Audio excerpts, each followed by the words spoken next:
धौलपुर से खबर। ये भारत की भूमि वीर प्रसूता है। यहाँ हर युग हर काल में ऐसे ऐसे वीर वीरांगनाओं ने जन्म लिया जिनके व्यक्तित्व और कर्तव्य के आगे सारा संसार सिर झुकाता है। इन वीर वीरांगनाओं ने समय के शिलालेख पर अमिट अक्षरों में कर्म और पुरुषार्थ की उज्जवल कहानियां लिखी हैं। आगे की बात इस खास रिपोर्ट में। इन वीर वीरांगनाओं ने समय के शिलालेख पर अमिट अक्षरों में कर्म और पुरुषार्थ की उज्जवल कहानियां लिखी। किसी ने युद्ध के मैदान में अपनी तेजस्विता की चमक बिखेरी, तो किसी ने मानव मात्र के कल्याण के लिए अपना सर्वस्व न्योछावर कर दिया। धर्म की इस महान और सनातन भूमि पर प्रेरणा के ऐसे प्रकाश पुंजों की कमी नहीं रही। ऐसी ही एक तेजस्विनी व महिमामयी नारी थी महारानी अहिल्याबाई होलकर। ये कहना है राष्ट्रीय स्वयंसेवक संघ के भरतपुर विभाग प्रचारक उत्कर्ष का।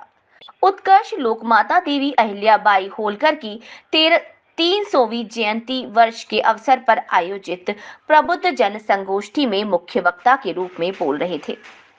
उन्होंने कहा कि लोकमाता होलकर ने भारतीय संस्कृति की कीर्ति ध्वजा को तो देशों दिशाओं में फहराया ही है।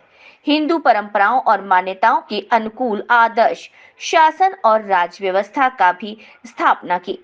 उनका जीवन और शासन लोक कल्याण को समर्पित था। जिला चिकित्सा अधिकारी डॉक्टर विजय सिंह ने कहा कि समाज और राष्ट्र के लिए जब आवश्यकता पड़ी, उन्होंने खड़ग भी धारण किया, तो धर्म का कीर्ति ध्वज फहराए रखने के लिए अनेकानेक अभिनव, असाधारण और ऐतिहासिक पहल व प्रयत्न किए। अहिल्याबाई होलकर ने कई धार्मिक कार्य किए और तोड़े हुए मंदिरों का पुनः निर्माण करवाया। महंत हनुमान दास ने बताया कि अहिल्याबाई होलकर एक न्यायप्रिय शासक थीं। उन्होंने अपने शासनकाल में कई मंदिरों का पुनर्निर्माण करवाया तथा घाट बनवाए। वातावरण में जिस समय सब तरफ बौद्ध मत की छाया थी, सब तरफ बौद्ध मत का बाहुल्य था, ऐसे में आदि गुरु शंकराचार्य निकलते हैं सनातन धर्म को पुनः प्रतिष्ठित करने के लिए। और बौद्ध मत के जो सर्वोच्च विद्वान थे कुमारी भट्ट, उनसे शास्त्रार्थ करने के लिए वो जाते हैं। परंतु जब वो पहुंचते हैं कुमारी भट्ट से शास्त्रार्थ करने, तो देखते हैं कि कुमारी भट्ट स्वयं आत्मदाह करने वाले हैं। चारों तरफ रुई रखी है, उसमें आग लगाने वाली है और वो उसमें प्रवेश करने वाले हैं। बहुत आश्चर्यचकित होते हैं, पूछते हैं आपने ऐसा क्यों किया। उनका वार्तालाप होता है।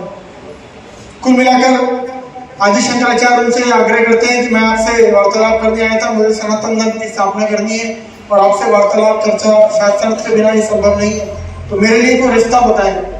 तो कुमारी भट्ट बताते हैं कि आप मेरे से शास्त्रार्थ नहीं कर पाओगे, परंतु मेरा शिष्य है मंडन मिश्र।